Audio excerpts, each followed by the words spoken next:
Hello friends, welcome to my YouTube channel. তো এখন একটা বাংলাদেশি মুভি নিয়ে কথা বলবো যেটা এই মার্চ মাসে রিলিজ হবে।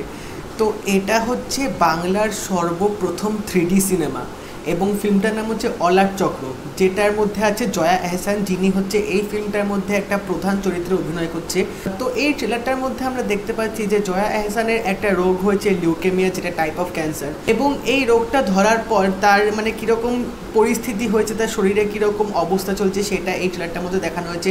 এবং সাথে সাথে এই যে গল্পটা যে সেট আপটা হয়েছে সেটা কিন্তু আমার দেখে মনে হলো যে বাংলাদেশে যখন পাকিস্তানের যখন সেই শাসনটা চলতো সেই সময়কার পটভূমিতেই এই গল্পটা করা হয়েছে। ফিল্মটা ট্রেলারটার মধ্যে আমরা দেখতে পাচ্ছি সেরকমই এখানে ইঙ্গিত দিয়েছে। এবং এখানে যে সেট আপটা কিন্তু বেশ ভালো করেছে, মানে তখনকার সময়ের যেরকম মানে ঘর বাড়ি ছিল, সেই পুরনো রেডিও, সেই বাল্ব জ্বলছে, সেই জিনিসগুলো কিন্তু এখানে ভালোভাবে সেট আপ করা হয়েছে। কিন্তু এখানে জয়া আহসানের কিন্তু অ্যাক্টিংটা কিন্তু বেশ চোখে পড়ার মতো, তিনি কিন্তু অনবদ্য অভিনয় করেছে, যেটা কিন্তু ট্রেলারটা দেখেই বোঝা গেছে। তো দুটো সিন কিন্তু এই ট্রেলারটার মধ্যে আমার বেশ ভালো লেগেছে। সেটা হচ্ছে প্রথম যে সিনটা তিনি বলবে যে ভাত ডাল খাওয়ার জন্য একজনকে অনুরোধ করছে তাকে খাওয়ানোর জন্য, আয়না রেখে কথাটা বলছেন, তো তখন সেই সময় কিন্তু তিনি এক্সপ্রেশনটা কিন্তু বেশ ভালো দিয়েছিলেন।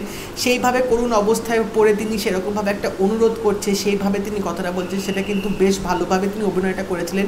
এবং তাছাড়া আরেকটা, যখন লাস্টে যখন ট্রেলারটা যখন শেষ হবে তার আগে আমরা দেখতে পাচ্ছি যে ঝড় বৃষ্টির সময় তিনি হাঁটছেন একটা মোমবাতি নিয়ে, এবং তিনি মোমবাতির রেখাটা কিন্তু মানে ওই ঝড়ের হাওয়া থেকে কিন্তু বাঁচানোর চেষ্টা করছে।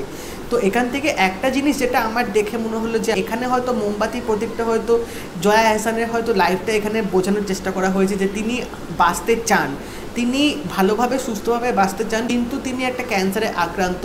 তো সেই মোমবাতির সাথে কিন্তু জয়া আহসানের জীবনটা কিন্তু মোমবাতিতে দিয়ে কিন্তু প্রতীকটা বোঝানোর চেষ্টা করা হয়েছে যে ঝড়ঝাপটার মধ্যে হঠাৎ করে আলোটা নিভে যাবে। তো এখানেও অবশ্যই আমরা হয়তো জানতে পারবো যে জয়া আহসান হয়তো মারা যাবে ফিল্মটার মধ্যে। তো এইটুকু ট্রেলারটা কিন্তু আমার বেশ ইম্প্যাক্টফুল লেগেছে, বেশ দারুণ লেগেছে, এবং জয়া আহসান মানেই একটা নতুনত্ব, আমরা কিছু এক্সপেক্ট করতে পারি। তো ট্রেলারটা কিন্তু আমার বেশ লেগেছে, এবং এই ফিল্মটা কিন্তু মার্চের 19 তারিখে রিলিজ হবে। এটা আমার মনে হয় বাংলাদেশের ইন্ডাস্ট্রির কাছে একটা গর্বিত ব্যাপার, কারণ এটা হচ্ছে প্রথম একটা 3D সিনেমা। তো এরকম কনসেপ্টে একটা যদি 3D সিনেমা করা হয় সেটা কিন্তু দেখতে বেশ ভালো লাগবে, একটা অন্যরকম একটা এক্সপিরিয়েন্স হবে। তো আশা করছি ফিল্মটা যথেষ্ট রকমের ভালো হবে। তো যদি পশ্চিমবঙ্গে ফিল্মটা আসে তো দেখার ইচ্ছা আছে, তো দেখা যাক এই ফিল্মটা এখানে আসে কিনা। তো তোমরা যারা ট্রেলারটা দেখে নিচ্ছ আমাকে অবশ্যই জানিও তোমাদের ট্রেলারটা কেমন লেগেছে। আর যদি এই ভিডিওটা ভালো লেগে থাকে একটা লাইক করে দিও, শেয়ার করে দিও, আর চ্যানেলটা কিন্তু অবশ্যই সাবস্ক্রাইব করে দেবে, নোটিফিকেশন বেলটা কিন্তু অল করে দেবে। তাই দেখা হবে পরের ভিডিওতে। বাই।